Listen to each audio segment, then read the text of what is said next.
Welcome everybody once again to Goulet Q&A, where fountain pens are still a thing. This is episode number 321, which is kind of fun.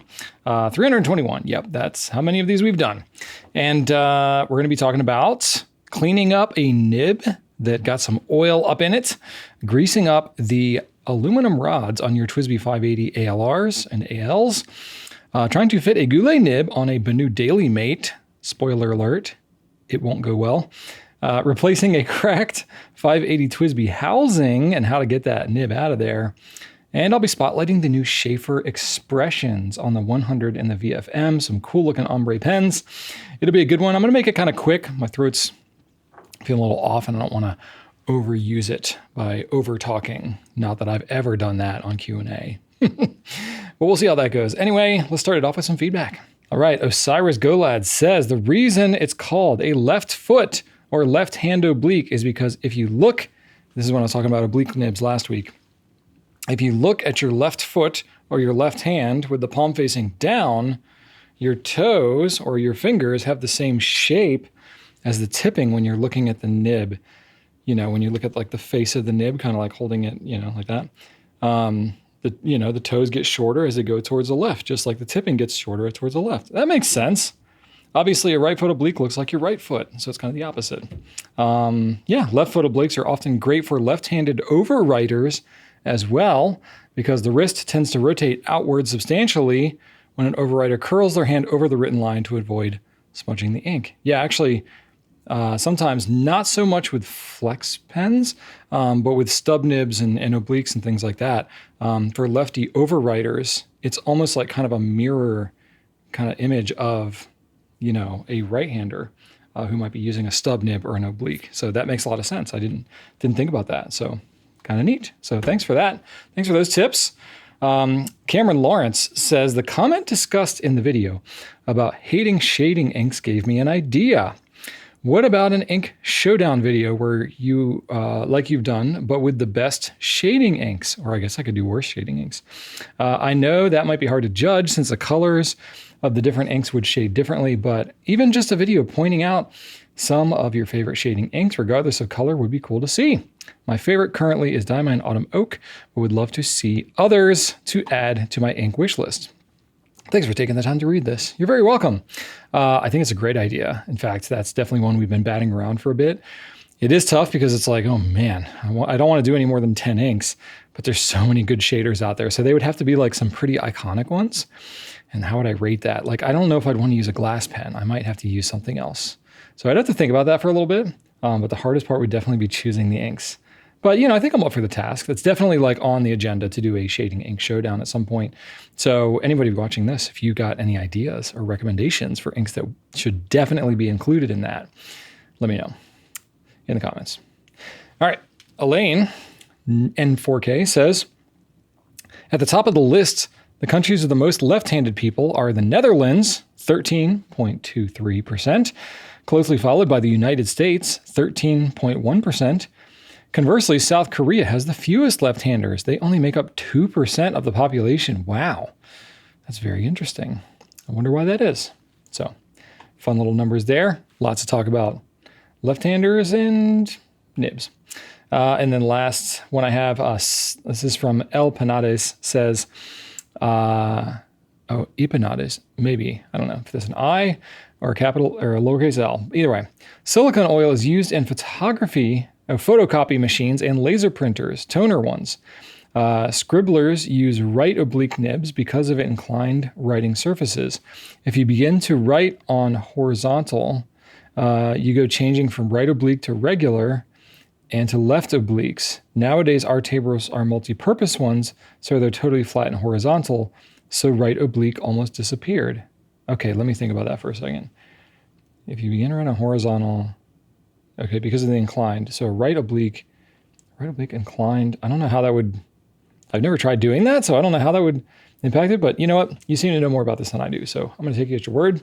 But that's interesting. That would make sense. Definitely people who are like calligraphers and like writers by trade when things are written by hand, you would have an elevated writing surface, If you think about like, if you've ever seen like animators and stuff like that from like old, like whatever, Disney cartoons or whatever, you know, they always had like an elevated surface, same kind of thing. All right, let's talk about some new stuff. All right, first things, I won't get into too much detail about these because I want to show them to you later, but we got a couple new pens from Sheaffer. We got a Sheaffer 100 and a Sheaffer VFM, 2 different models. Those are going to be part of their Expressions collection. So it's basically like an ombre, kind of more colorful selection, which is pretty awesome. I really like this. I like the ombre stuff they're doing, you know, in their coffee edition and stuff. Obviously, coffee is awesome. So that's been popular.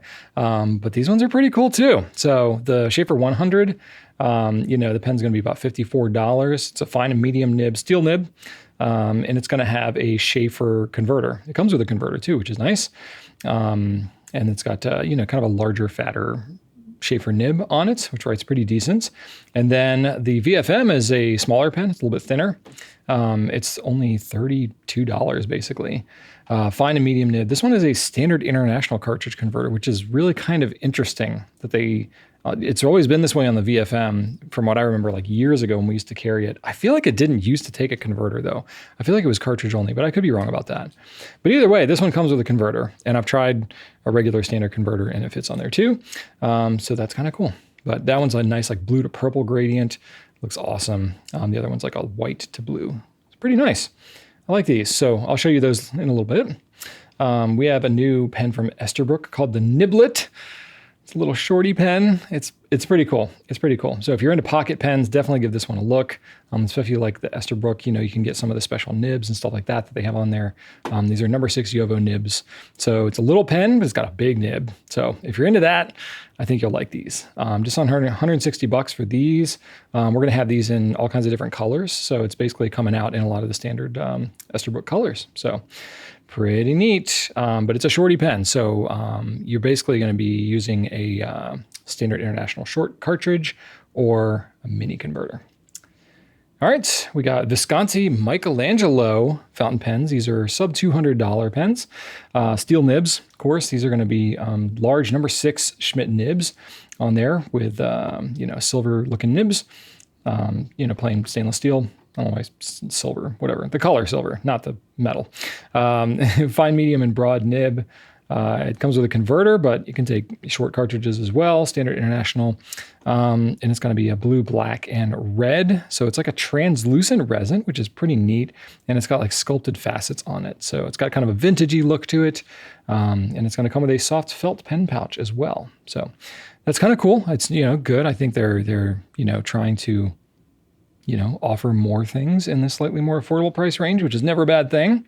So we've got those now, and I'll have to play with that one a little bit more. I haven't checked it out too much yet, but, you know, it's a new thing from Visconti, so I definitely will. And then let's see here. We got some notebooks, some Clairefontaine basic notebooks. This is in the rose color. So we got it in a cloth bound as well as the basic My Essential version. So you can check both of those out. We've got lined and dot grid on those. The My Essential, though, is just dot grid for what that's worth. We've got some other stuff, but I'm going to save it till next week, you know. I'm actually going to save those because I've already talked a lot. No, I want to preserve my voice. So I'll save these new products to next week. Let's do some quick company updates and then I'll get into the questions. All right, company updates. I got one video that we've gotten out for you. This is a turquoise ink showdown.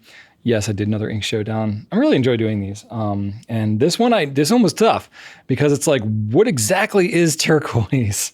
You know, the thing I found, spoiler alert, most of what they call turquoise in the fountain pen ink world is really more of like a cyan. Like there's not really any green to it. It's pretty much just like nice light blues, which I'm not hating. I love that color.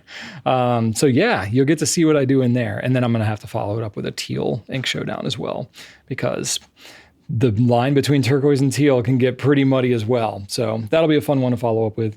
As I'm publishing this video today, we have a mental health half day here at Goulet Pens. So we're sending a team home, paying everybody to take care of themselves, do something that they will find restorative for themselves. Me personally, I am planning to go help a friend grade their driveway, their gravel driveway. So I'll be hopping on my tractor and doing that. That will be my mental health. So it'll be fun. Weather's beautiful, helping out a friend, all good stuff.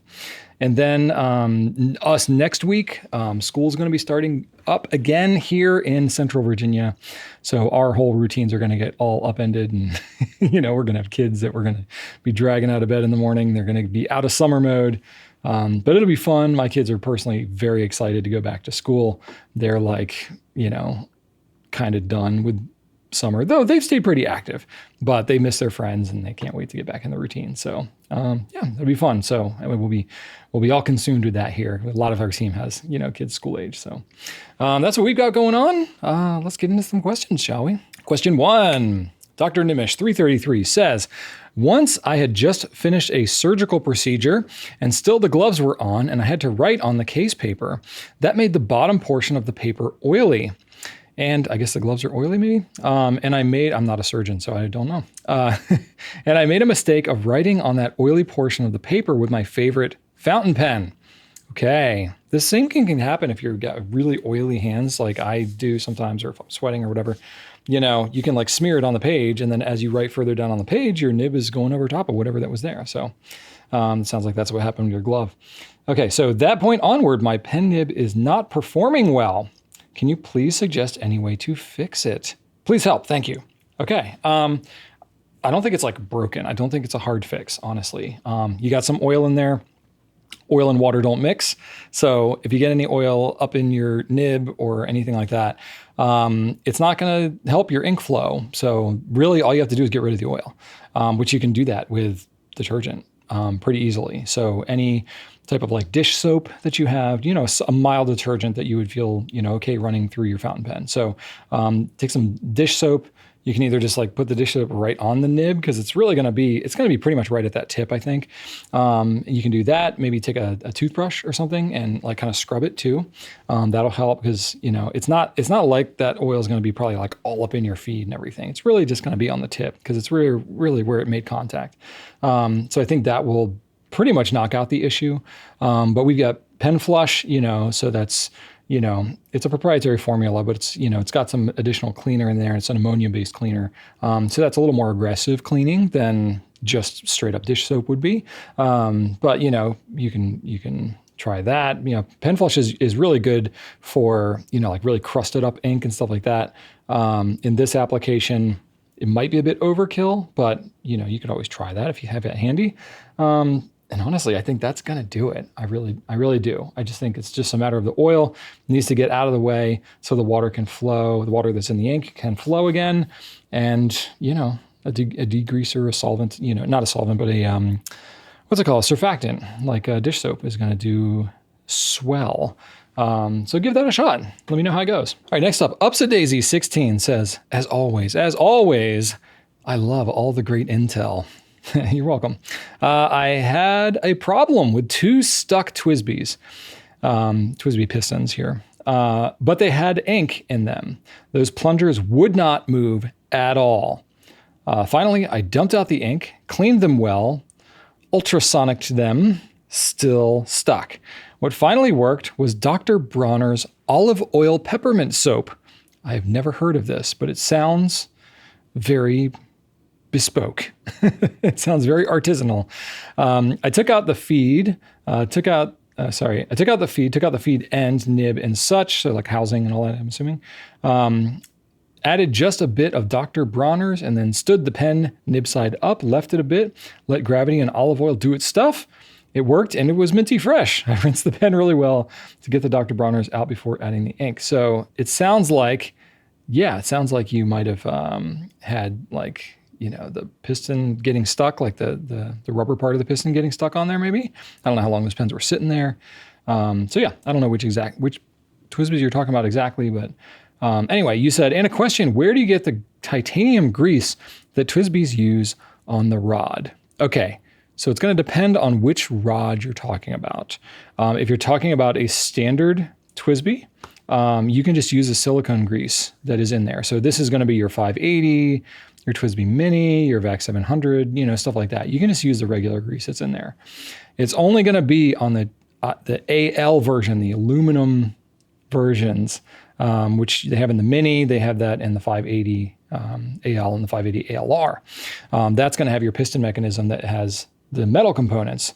that you don't want to use their silicone grease because it can actually like lock it up, lock up that aluminum. So what you want to use is it's called white lithium grease. You can find it at just about every home center or any like auto parts store, lots of other places, anywhere where there's like equipment or machinery and tools and stuff like that. So white lithium grease is really good. So it's corrosion resistant, and it's really good in humid environments, which inside a pen definitely would be the case. The one that I have used personally is Lucas Oil Products. They have it at like Walmart, Home Depot, Lowe's, those types of things. You can get it for like $6, $8, something like that. It comes in like a squeeze tube. They make it in spray versions, which can be good for like hinges and, you know, like garage door wheels and stuff like that. And, you know, door locks and stuff like that. But you don't want that's going to be really messy on a pen. Just get the tube of the straight up grease. It's going to be way more grease than you're going to need in your whole lifetime if all you're using it is on your pens. But it's a good general grease to have around the house if you got like squeaky hinges and, you know, stuff like that. Yeah, use that stuff. Anywhere metal on metal, it's particularly great. So yeah, go ahead, look into that and you'll be good. Okay, next question is from MH7256. The Lamy 2000 is also a piston filler that holds a lot of ink.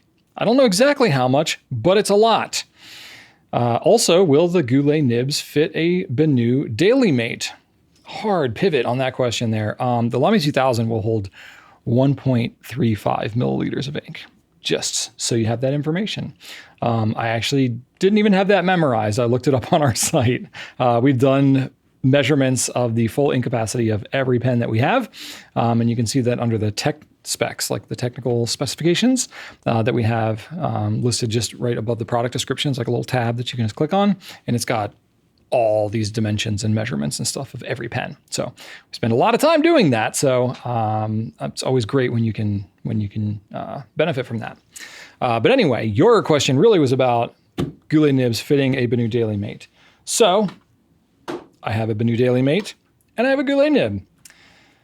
Now, I already kind of, spoiler alert, said at the beginning that it's not going to go well. It's not going to like ruin anything, but it's really weird, right? I think I've talked about this a couple of Q&As ago, how you would think that Schmidt, Bach, and Jowo, being number 6 nibs, being all made in Germany, might be pretty compatible with each other, but it's surprisingly not so much. So I'll show you what's going on here. We have the Schmidt nib that's in this BENU DailyMate. This is the Lively Tuesday, in case you were wondering which version this was. I picked it because it's the most blue. Anyway, so I can pull this nib and feed out of here, just like so. Just kind of pinch it at the top, and then I push my fingers apart from each other. That's the straightest way to pull it out, so I don't do any damage to it. It does need to go back in a certain way. There's like this notch down here that's at the base of the housing. That's where the flat part of the feed is going to go, but I'll show you that when I reinstall it. So there's the nib, and at first glance, you're like, oh yeah, that looks pretty similar to a Goulet nib, sure. But it's not exactly the same. And if I like get my fingers out of the way, you can see why. The Goulet nib is longer. It's not just longer, it's slightly different curvature. It's slightly, I don't even know exactly, because it's like to the naked eye, it doesn't seem like it's that different. But it is different enough to where it's not actually going to fit in the pen without absolutely forcing it. So what happens is if I go to take this nib and I go match it up here, it seems like, okay, yeah, that mates up pretty well in the feed. Yeah, this is probably going to go great. You know, I take the flat part of the feed here and I put it, you know, at this little notch right here. Oh boy, I don't know how well you can see that because it's black and shiny. But either way, I go to put that in there. And as soon as I get to where the nib is, I run into problems. It's not really fitting in there. But if I kind of finagle it, I can get it in. But as I go to push it in, it's not going in all the way. Like the feed wants to keep going. The nib, I mean, I can force it. You know what? This is my own nib, so let me just try it. Okay. Without like truly bending it out of proportion, that's what's going to end up happening. So it's sticking out, you know, a millimeter or two further out than it should, which is not only going to be an issue in terms of ink flow because the feed is not really all the way up, as close to the tip of the nib as it normally would be. But when I go to cap it, now it might not be an issue on this pen. There might be room. I'm going to see if there's room. We're going to see if I ruin my nib. Oh boy. Yep. Nope. I'm running into problems. I'm running into problems because the nib being further out means it's actually hitting inside the cap up here. And if I turn it hard enough, it's actually going to hit that and twist and mess up the nib completely. So I would not recommend it. Now, what you might not be aware of is that you can get replacement Schmidt nib units.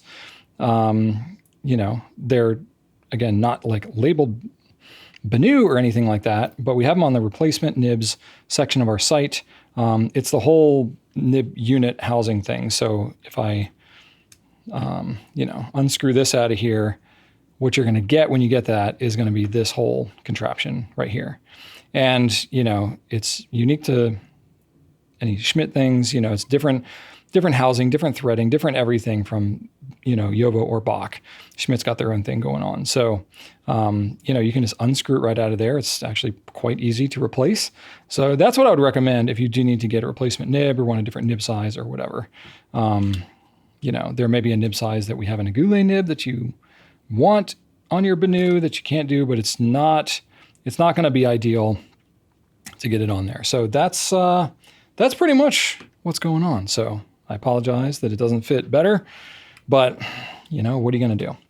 There's no standard for this kind of thing in particular. So there you go. That's what I wanted to show you. Our last question I have for this week, Melinda Dave Meir says, question for a future Q&A. I have a TWSBI 580 with a custom ground nib that the black nib holder cracked around the flange.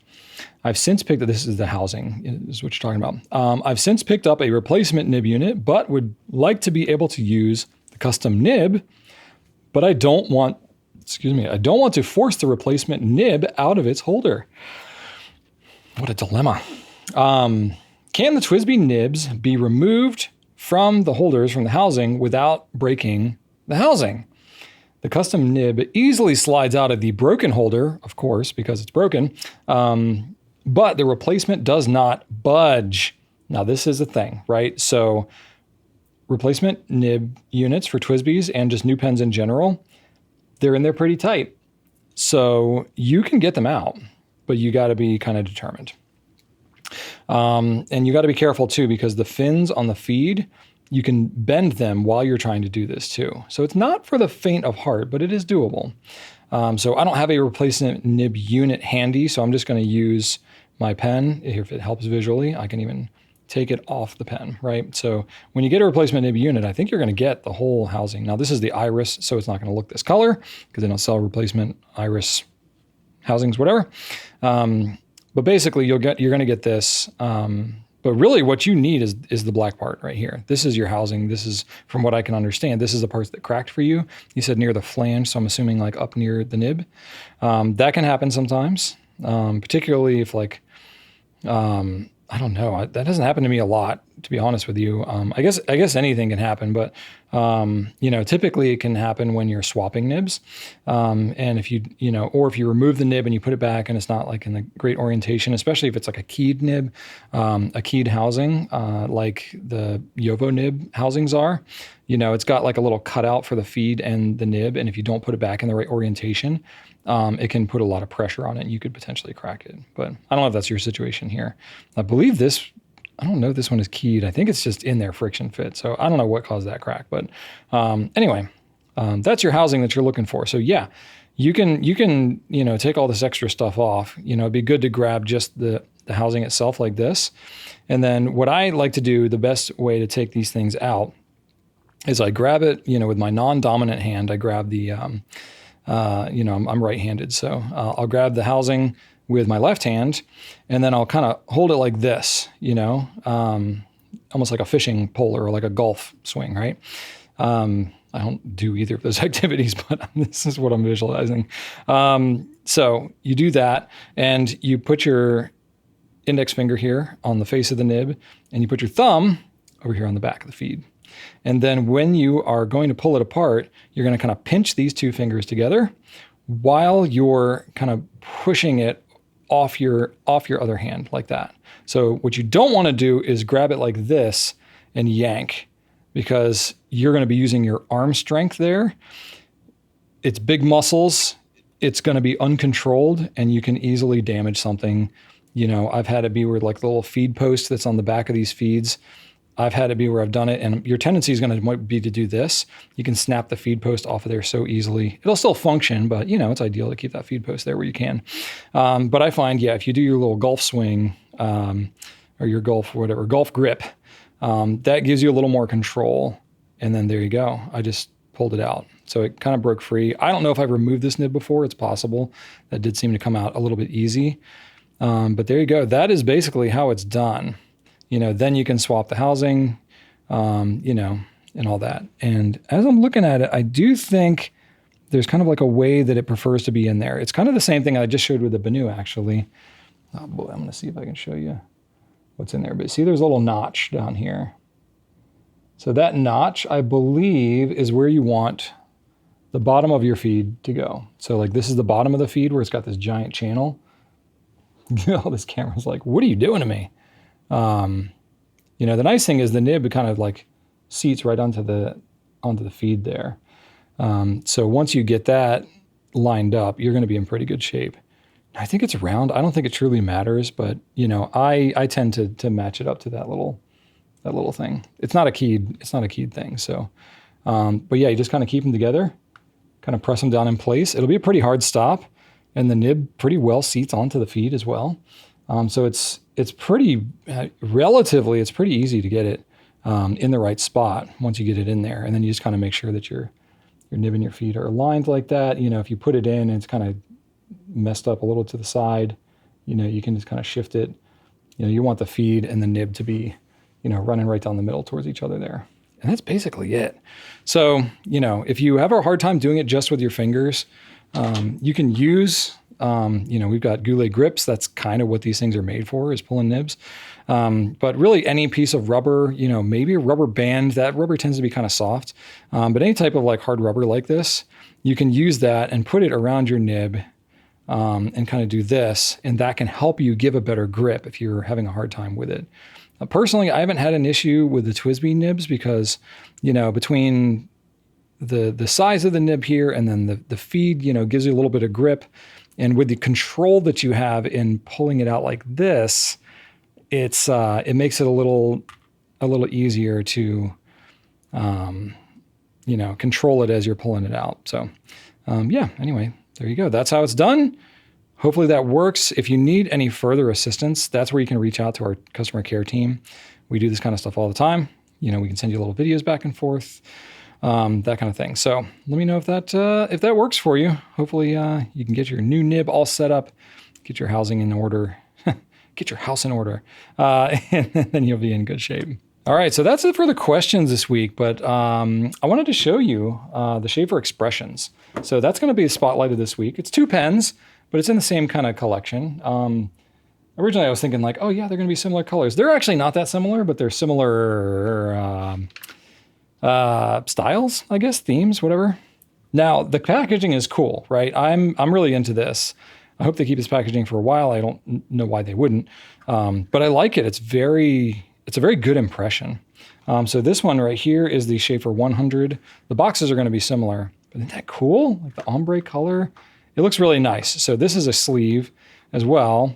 And, that kind of slides out. This is nice. It's like a foil debossing right here. And it's got like sparkles in it, which is cool. And yeah, there you go. There's the ombre. So this is the Sheaffer 100 expressions. So it's like a nice kind of like pearl blue that goes into a little bit of a pink, red. I guess it's pink. It looks a little red. I don't know, but a pinkish red. Yeah. And then it's got a metal grip. This one has the Sheaffer converter. It takes Sheaffer cartridges, so they have their own proprietary thing going on. So that's the only thing that's like, okay, that might be kind of annoying.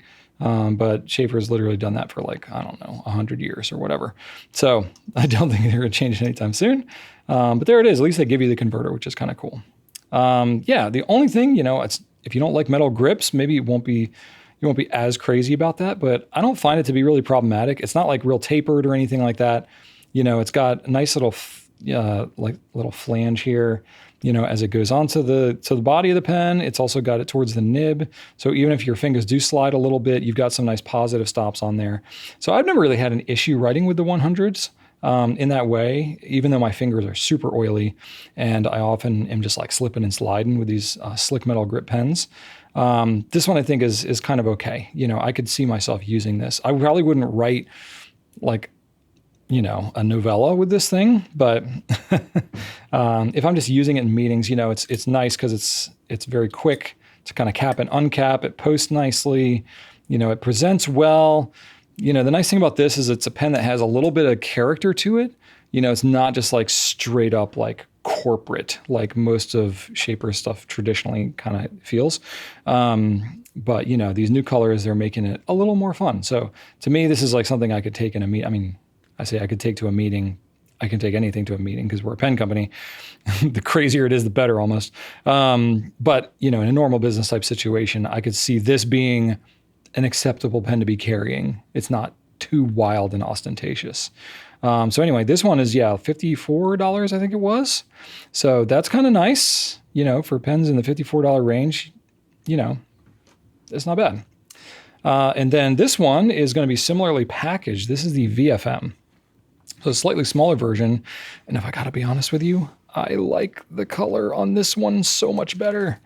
This, kind of reminds me of like the Pilot Vanishing Point Twilight from years gone by. Definitely more stark, more ombre kind of going on there. So it's a nice, I don't want to say teal. It's like a bluish color. Yeah, sure, like an aqua that goes to a dark purple. So very cool. Definitely into that. This one has a resin grip, so I don't have the same issues with the slick metalness going on there. Smaller nib, smaller grip. It's a smaller pen all around. So it feels like it's a less expensive pen, but it's still really good build quality. It still posts pretty decent. Not as firmly and positively as the 100, but it does a pretty good job. And because of the way they did the ombre, it actually looks really good when it's posted with that ombre. Sometimes that can look kind of weird depending on where the ombre color goes, but I don't know, that one looks pretty great. If they hadn't had as much purple on the cap, then you would have more of a stark difference, but I think that looks pretty rad, just like either way. Now this one is weird. The VFM, they don't use the Sheaffer converter. They use just a regular standard international converter. But it's kind of an interesting looking one. You're like, is that really standard international? It's kind of weird. It's got this little spring in there. It's just an agitator. So I grabbed just like your regular kind of Schmidt K5. That's like the industry inside term for like what this standard converter is. And it fits on there too. So you can fit this. So if you have another standard international converter around from some other kind of pen, there's a very, very good chance that it's going to fit just fine on your VFM. So that's kind of cool. I mean, it comes with the converter, so you're probably not going to need to stress about it too much. It'll also take cartridges, standard international cartridges as well. So that's nice. So this one's like $32. So I would say either of these, if you want a slightly heavier, a little more substantial pen, you like a more subtle color, I think the 100 is going to be great for you. The VFM is fun. In fact, what VFM stands for, if you didn't know, is very fun and modern. So I would say that this is very fun and modern. So it's very fitting for this very fun and modern pen. So that's it. I was going to ink it up. Maybe I'll just kind of dip and write with the VFM here because I'm running short on time because it's like after 5 o'clock. My son's here helping out with some stuff, and I need to get us home and get dinner going. Let me see here. Where is my ink? What ink do I have handy? I might have to go grab a bottle of ink because I don't think I have anything right on my desk.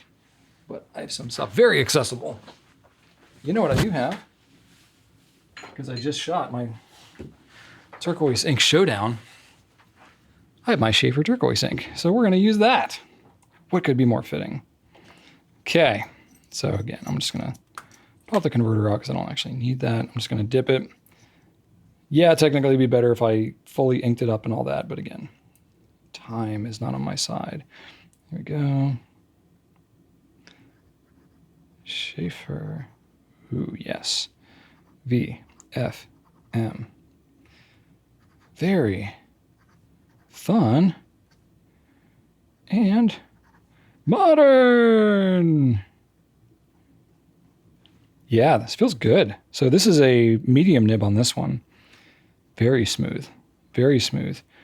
You know, it's a nail. It's not going to have any flexibility to it, but that's okay. It's going to be very durable. I like it. This works well. It's a medium, but it's not like a, oh my gosh, I'm so much medium. It's a little bit on the like chill side. It's like, it's okay.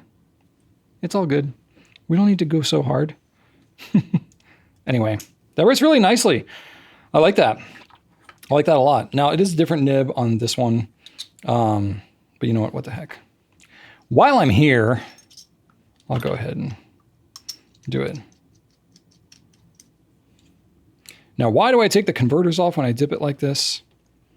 I don't have to, but I don't want to have to clean the converters out. Sometimes when you dip a pen, the capillary action can actually work in reverse, and it can end up getting ink into the converter just by sitting there for a while. Now, this is a fine nib on this one. Now, it's a different nib than the VFM, you know, different design. So I don't know how they grind it or tip it or whatever, how identical it is. But it's a steel nib. So here we go. This is the Sierra Sheaffer 100. Fine. This is very smooth as well. Now, it's noticeably finer. Like, this actually makes the medium look pretty medium. I gotta say, that's pretty fine. I'm actually quite impressed with how fine that writes. Huh. And this is 5mm dot grit, so this is not like super huge. So this is like, look how small I can write. That's pretty cool. It's a decent writer. So you can get a fine nib on the VFM as well as the 100 here. So yeah, pretty cool. Pretty cool pens overall. So Sheaffer, you're doing some good stuff. Keep it up. If you're interested in these, we have them here now available at Goulet Pens. I don't know if it's like a limited thing or whatever, but I don't know. Go check it out if you like it. It's a pretty affordable pen, either of them. Yeah, definitely move them up on your list. So there you go. That's that. Now let's do adventure time. All right, Brian's adventures. I don't really have any. I've had a pretty boring last week. Just doing stuff, business stuff, family stuff, whatever. Our kids had some friends over for a sleepover, you know, whatever. We're buying school supplies. It's pretty boring stuff. I haven't done any crazy adventures, so I don't really have a lot to share. We're getting ready for school, you know, that kind of thing. Whatever, shooting videos, doing yard work, just boring old regular stuff. So I don't really have a lot to report, but you know, it's not always about needing to have an adventure. Sometimes you're just living your life, you know what I mean? And that's what I've been doing, but life's been good. I mean, everything's crazy, of course, tariffs and all this other stuff. It's like, you know, the business world is a mess, but I don't know. We've been doing this 16 years and I'm like, all right, you know what? Pen people love pens. We love pens. We love pen people. We'll figure it out. So definitely keeps us on our toes. But I mean, life is good. Life is good. Family's good. I'm okay. Health is good. I can't complain. Okay. We're going to wrap it up. Now, I did get a fun fact for this week, so hang on for that. Yeah, just want to thank you for watching. Please ask some questions. You know, let me know what you want to know, and I'm happy to share more in future episodes. You can check out gouletpens.com for all the stuff that I've talked about here. I encourage you to go check it out because there's lots of fountain pen stuff there, and fountain pens are awesome. Okay, my fun fact for this week, I was, funny enough, I was thinking like, what kind of what kind of fun fact would nerds be into? And one of the things that came up in my searching was the origin of the word nerd. I was like, I've never thought about that. So the word nerd is largely attributed to Dr. Seuss's 1950 book, If I Ran the Zoo, which I've actually never read that one, where a nerd was one of the creatures that was being collected for the zoo. Originally, it was kind of picked up as slang with a negative connotation in the 50s and 60s to describe a drip or a square, someone who is kind of socially awkward with some studious tendencies.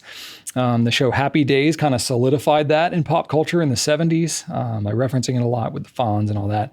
And then over time, it's sort of shifted its meaning and become more neutral or even somewhat positive, describing someone who's highly knowledgeable and passionate about a specific subject with less of the emphasis on the kind of social relatability aspect of things. So, I don't know. I've grown up and I think nerds, especially as computers have like really dominated everything, like nerds are no longer looked upon as like someone weird or awkward. Not necessarily. It's like, no, nerds are like smart people who like kind of run the world. So, but in the pen world, like nerds are like, oh yeah, we're definitely into pens. Like we're nerds about this. Let's nerd out, So it's like, I always use it in a good connotation, but I was born in the 80s and 90s. It was still talked about in somewhat of a negative way. Movies like Revenge of the Nerds and stuff like that. I watched that growing up. So it's like, there's definitely been a shift as the internet and social media has come up in terms of like the connotation around the slang term nerd. So I thought that was kind of fun. I didn't know that it came from a Dr. Seuss book. So go figure. Anyway, thanks so much for watching. I'll catch y'all next week. Right on.